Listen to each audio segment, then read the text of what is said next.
this guy.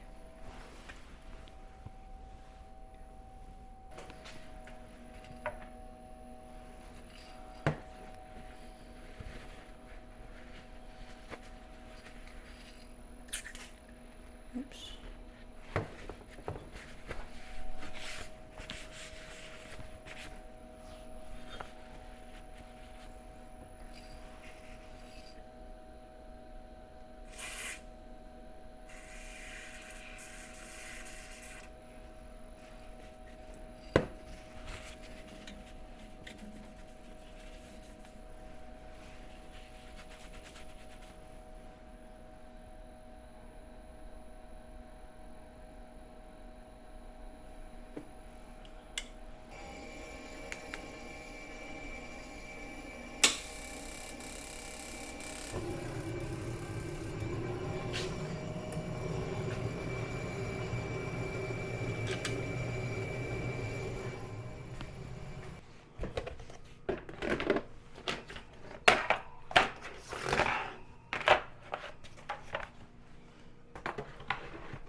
Sample roasts are difficult, you know, especially if you don't have a dedicated sample roaster.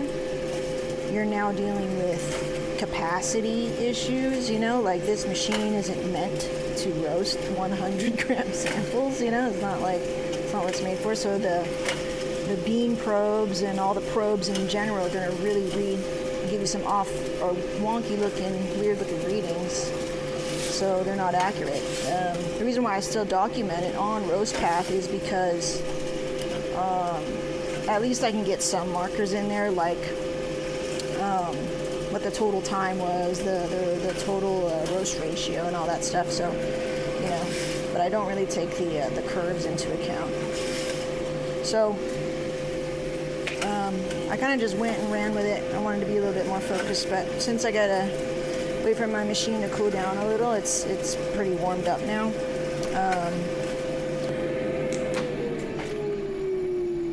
All right, we're gonna start to drop in temp now that I turned off the cooling fan. Ironically, okay. Here we go. So this bean or this green. Give you a little background. We got about 5 more degrees to go. Sidama West Arsi Worka from Sidama. My first Sidama. All right.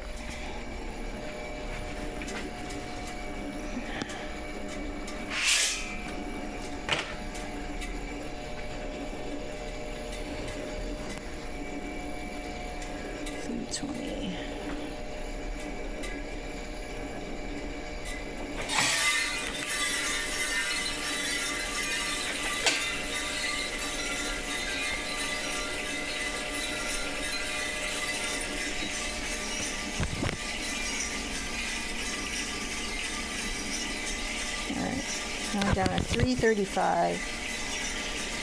So my first one was around 300, I think, and then 340. I'm trying 335 right now, and I'm gonna try next 320 and see what that does.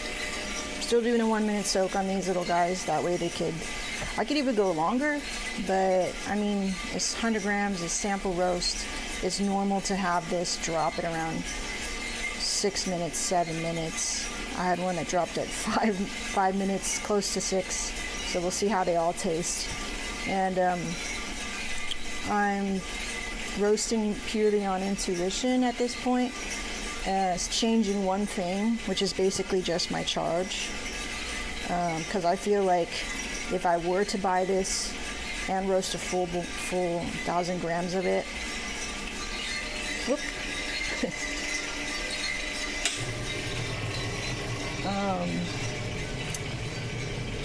That's probably the first thing I would control first or try to nail is the charge time, because then from charge everything can kind of follow that chain. So if you ever had trouble, I think, nailing something and you're not absolutely sure it's the charge temperature that you could change, then I would start there and then go, okay, if it's not charged, then maybe it's soak or no soak or whatever. Maybe it's my return fuel, like, you know what I mean? Because that's the order of things. It's almost too hot to wear a hat, and my own hair is becoming a hat, so it's like wearing 2 hats. Got 2 hats. I just wear a hat because it gets all my hair out of my face. When I had long hair, I could just tie it up.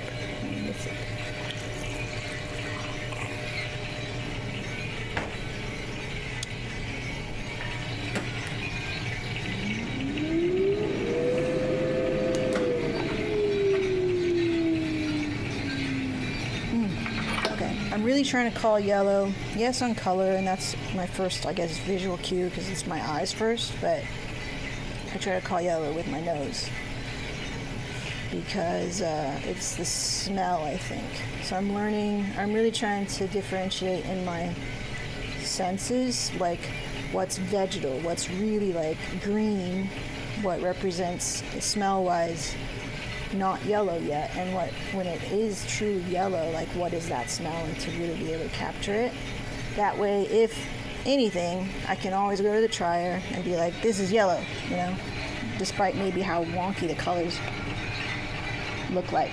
Yeah, like a lot of people say that fresh baked bread thing. Yeah, I feel like it is bready. But sometimes you're like, what? Sometimes if you smell like sweet bread, that smells a little different. So to me, it's like a subtler. All those vegetal, underripe smells tend to go away. My Osmo keeps overheating. It's very hot today, so we're just gonna do our best on the recording. So I'm sorry if things get cut off or whatever. I'm gonna do my best.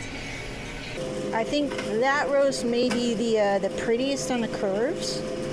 So that was a 335 charge. It was the prettiest, and it looks like I got some pretty good development, and I almost went a little too hot, almost tipped it. But really, we won't know anything until we cup it. So my fourth and final sample is going to be at a 320 charge. My 345, and I really like being able to separate these samples that I get into 100-gram samples, because then I could play more. And the first one is typically going to be kind of a wash, just because it's probably like you're still, if you really don't know what the coffee's going to do, it's nice to give yourself, like, you know, a little bit of a chance.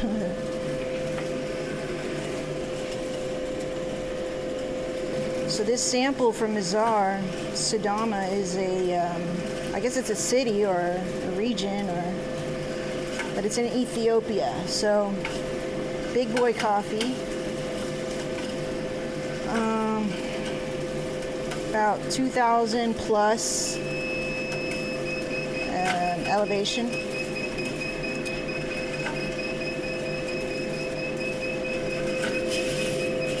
All right, that's ready. Whoa, where are you going? Where are you going?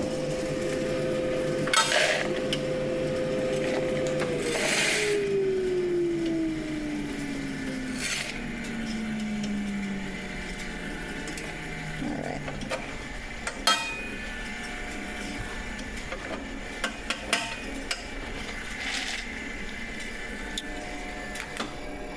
Okay.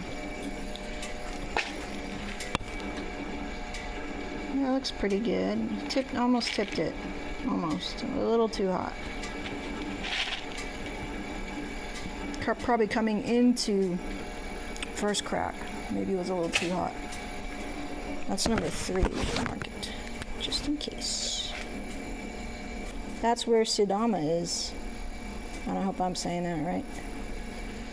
And if we zoom in here, right below Eritrea,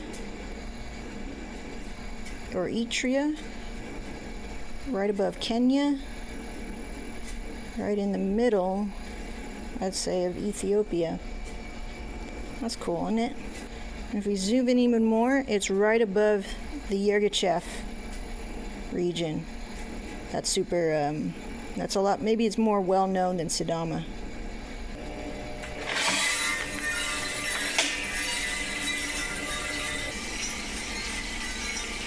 So I had to keep checking the drum speed for the right sound, the choo-choo train sound.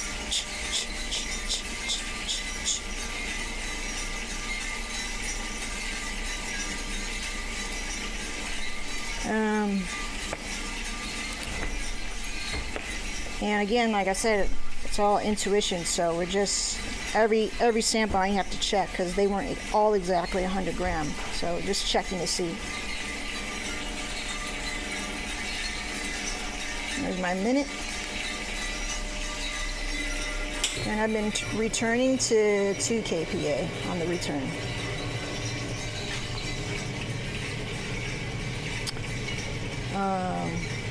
Just because it's such a small sample.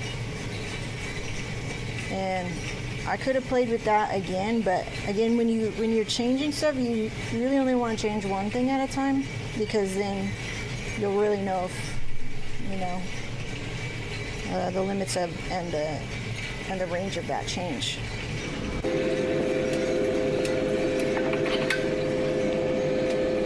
We are almost done here.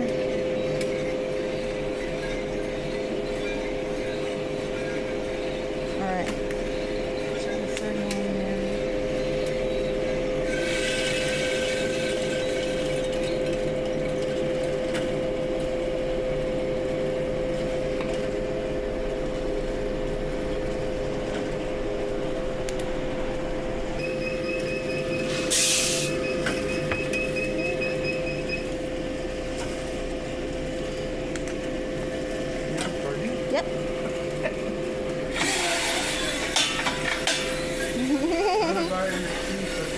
Oh, really? Okay. They're right here in my pocket.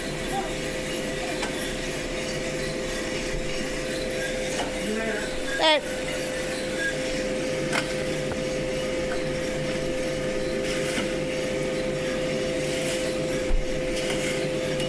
All right.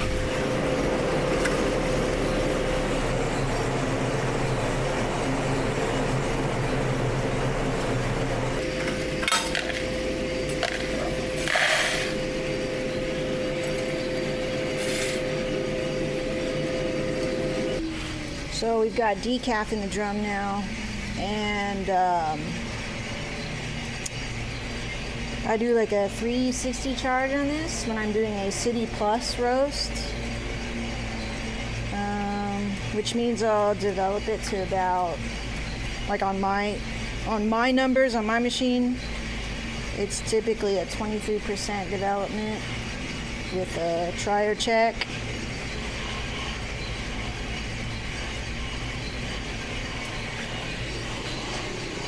Gardeners are here. I think when you're training your nose, I've been trying to train my nose to smell, like I was saying, what is yellow versus looking at any other metrics. And I feel like green still smells raw, still smells like moist even. And I can attribute it to like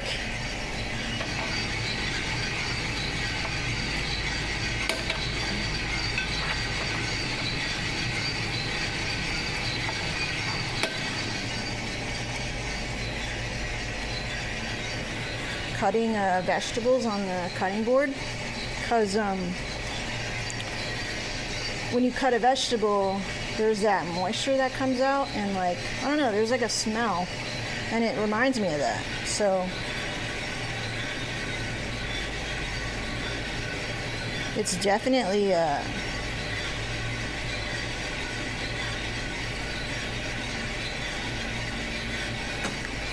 it's definitely still raw, you know.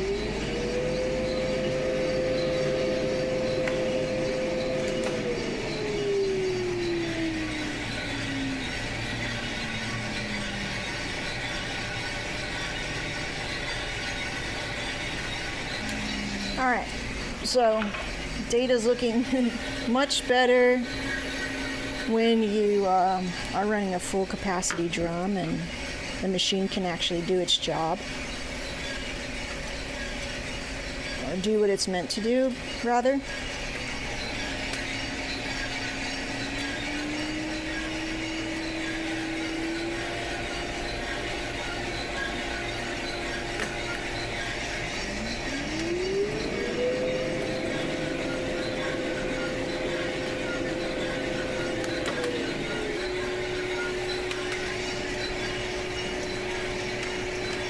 Alright, we're at first crack.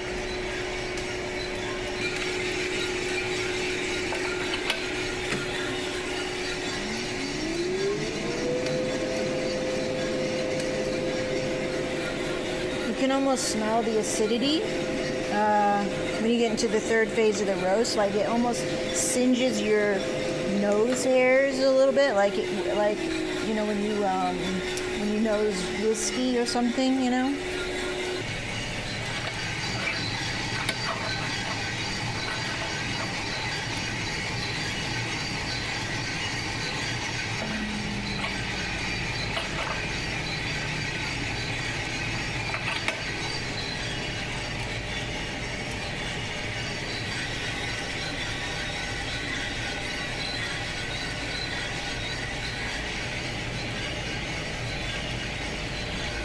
So moving your head back and forth like this, like I couldn't do that for a while because of the surgery and stuff.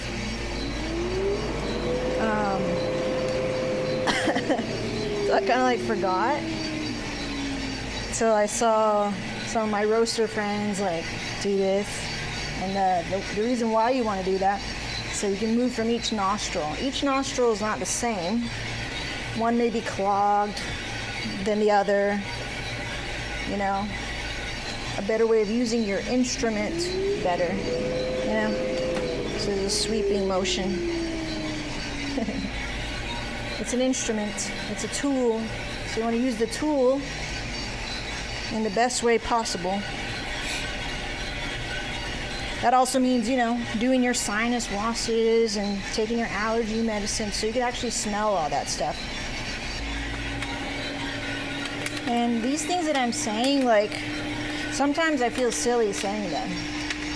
You know, sometimes like I'll get in my head about these vlogs and speaking on camera and stuff like that, but when I watch other people vlog, right, I don't think it's silly, I don't think it's ridiculous. I'm like, oh, I'm getting information, I'm learning, I'm seeing how you do it, and you're talking me through your process. And I always appreciate it. Like, you know, tell me what you're doing, why are you doing it, all that stuff. And even though I'll know something, when somebody else says it, it's like they validate it or they reaffirm what I already believe. So it's like you're in that vibe or you're in that energy of like feeling good. I just forgot to hit first crack button.